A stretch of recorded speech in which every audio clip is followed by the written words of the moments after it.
This is the true story of two travelers set to go on a cruise with 150 fellow cruisers who will explore and have their lives taped to find out what happens when people stop being curious and just embrace the adventure to Alaska.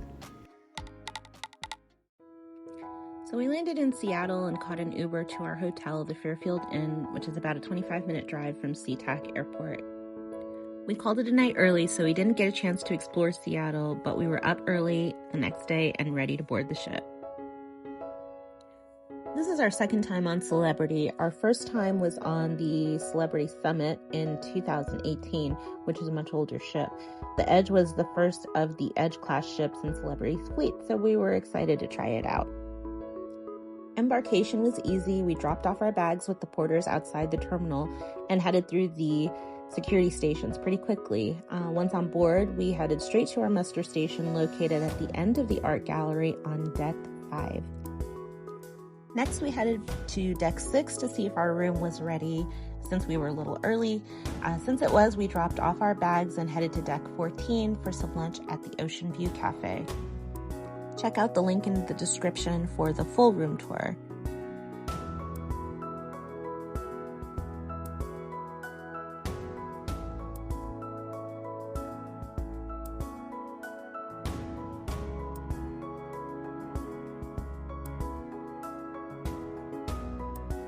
Then it was off to Eden on deck 5 to meet up with the Melanin at Sea group hosts and members at the Melanin Mixer. At this event, the group hosts give members MAS-themed gifts as a special thank you for participating in the group cruise, which is such a nice touch. Then we made our way to the Lido for the Celebrity Sailaway party. As you can see, I was dancing and trying to record, so sorry for the shaky footage. How beautiful is this view of the Seattle coastline during Sailaway? To close out day 1, there were slot pulls and a group pajama party game night. These were our PJs.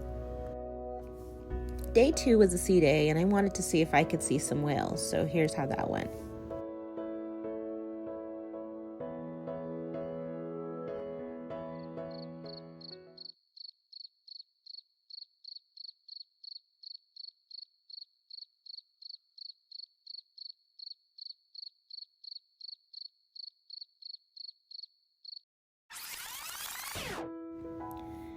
I didn't give up. On day 7, I saw a fin from our cabin, so a fin is a win.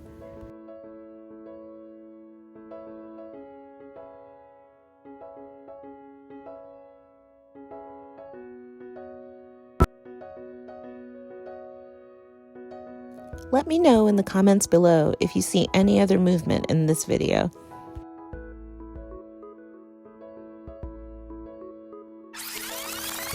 If you've been on a Melanin at Sea cruise before, you'll know that the first sea day is the day we all wear the brown MAS t-shirts and take a group picture.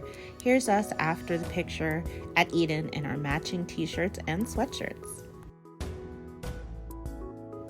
We ended day 2 with Elegant Night, so here we are in our elegant wear outfits.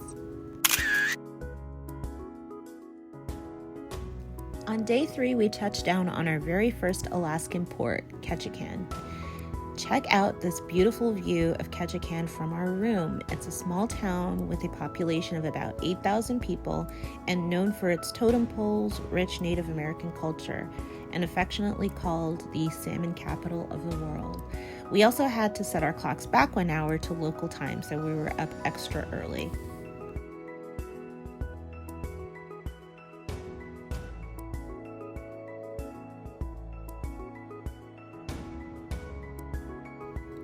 Once we got off the boat, we took a short walk down from the pier into town to meet up with the group for our first excursion.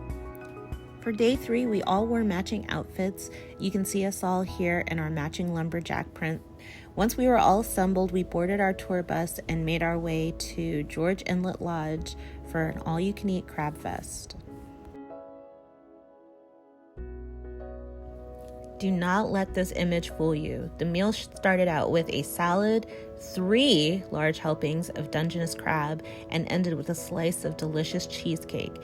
You'll notice I got zero footage of all the food because we were so focused on eating. I almost forgot this excursion happened at 9 a.m. The lodge was right on the water where we were treated to more breathtaking views. I had to get a picture. On our way back into town, our tour bus broke down on a bridge.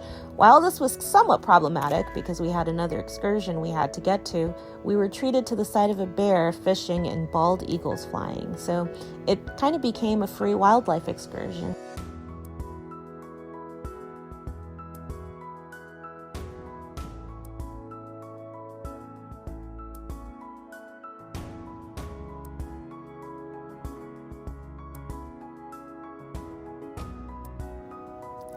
After we were rescued by another bus, we drove back to town and headed to the Great Alaskan for the lumberjack show. We weren't allowed to take video footage, but got pictures of the face-off between teams Canada and US to find out who was the best lumberjack. It was definitely a high-energy show with a lot of crowd participation.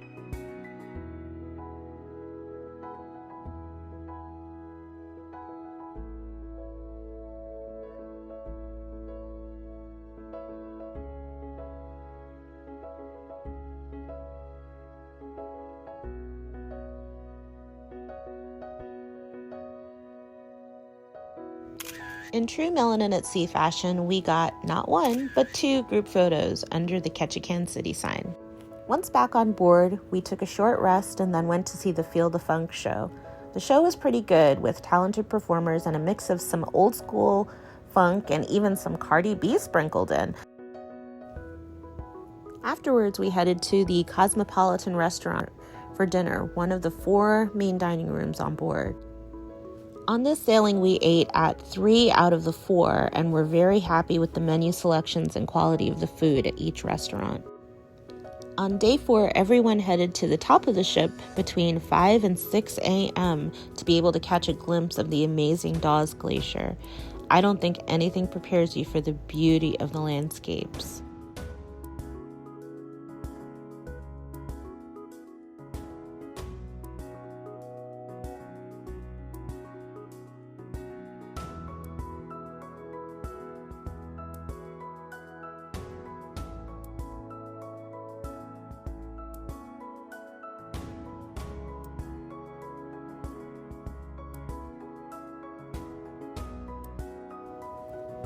Later that day, we took a shuttle from the port to a meeting spot in Juneau and met up with the MAS group members to go to the salmon bake. Alaska can be very rainy, so we were beyond happy to receive ponchos as a gift in our MAS swag bags for this excursion. Once we made it to the salmon bake, we got some drinks, since there's a bar right next to the buffet, and grabbed a plate of some delicious salmon and sides. After eating, we walked to the back of the park to see the waterfall and take some pics. We were even able to spot some salmon attempting to swim upstream.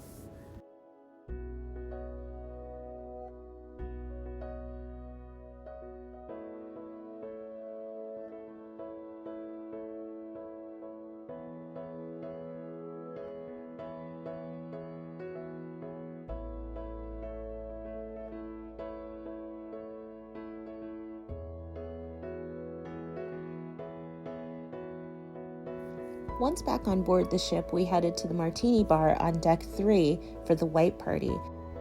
This is also known as Celebrity's Full Moon Party. And as you can see, we're all wearing white to celebrate.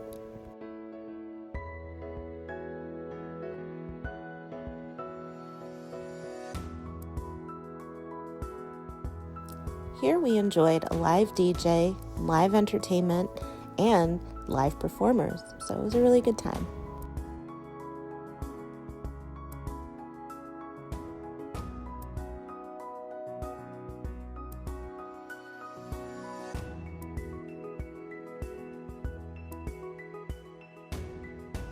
I also had some luck at the casino, so that was cool. Day 5, we got off the ship in Skagway for a city bus tour with the group. This would be our last Alaskan port of the trip. Once again, we were treated to beautiful views of Alaska's landscape. This city is also smaller than Ketchikan, with a population of a little over 1,100 people. Our tour guide Scott said the graduating high school class was a total of 8 students. The city is a historical landmark and has been preserved as part of the Klondike Gold Rush National Park.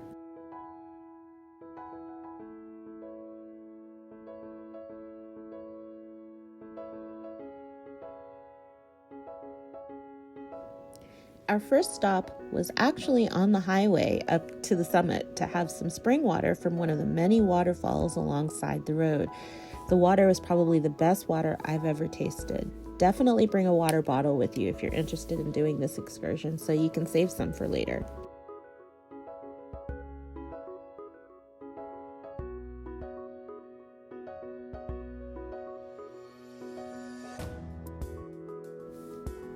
Next, we were on our way to the border of Alaska and Canada, where we were able to take a picture with one of the only 3 Welcome to Alaska signs in the state. On this excursion, you're required to bring your passport since we have to pass through U.S. Customs after driving to the Canadian border. Our tour guide let us know that there are sometimes inspections of the bus, and if the passengers don't have their passports, he could personally get a $1,000 fine per person. Next, we made it to the White Pass summit, where we could take in views of the city at 3,200 feet above sea level. We could even see the ships in port from the summit and were able to get some really great pics.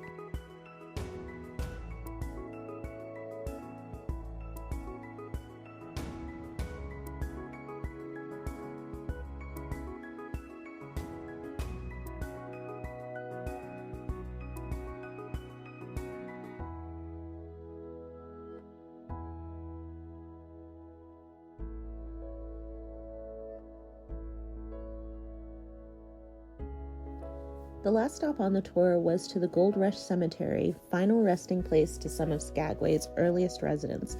There is a trail that leads to a waterfall that you have to walk some ways to get to, but the views are worth it.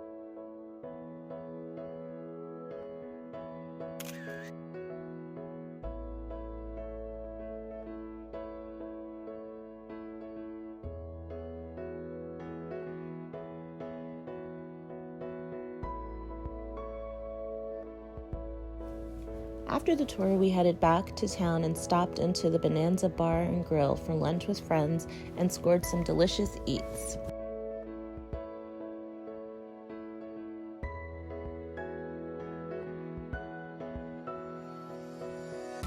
I especially enjoyed the crab and artichoke dip. It was really, really good.